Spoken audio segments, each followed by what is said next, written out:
HCU భూముల విషయంపై ప్రభుత్వ వైఖరిని తప్పుపట్టారు ఎంపీ ఈటెల రాజేందర్. భూముల వేలం నిర్ణయాన్ని తక్షణమే వెనక్కి తీసుకోవాలన్నారు.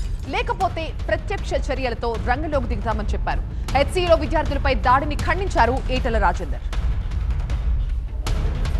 ఒకవైపేమో రోజు రోజుకు శ్మశాన వాటికలకు కూడా జాగాలు లేకపోతారు, మరోవైపు కనీసం పార్కులకు జాగాలు లేకుండా కాంక్రీట్ జంగల్గా మారుతున్నటువంటి ఈ రోజులలో ఈ విశ్వవిద్యాలయ భూములను కూడా తెగ నమ్ముకోవడం అనేటువంటిది ఇది ఏ సమాజం కూడా హర్షించదు.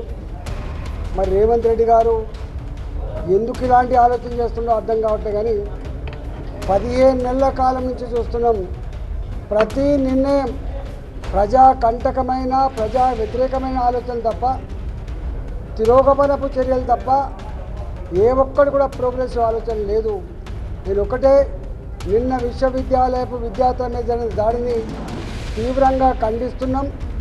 ఇవాళ విద్యార్థులు కేవలం విద్యార్థులుగా ఉండరు, తప్పకుండా మేమందరం కూడా రేపు వారికి సంఘీభావం చెప్పడమే కాకుండా అవసరమైతే ప్రత్యక్ష చర్యకు పూనుకుంటామని చెప్పి ప్రభుత్వాన్ని హెచ్చరిస్తా ఉన్నాం. విశ్వవిద్యాలయ భూములు అమ్మకూడదని చెప్పి నేను ఈ సందర్భంగా డిమాండ్ చేస్తున్నాను.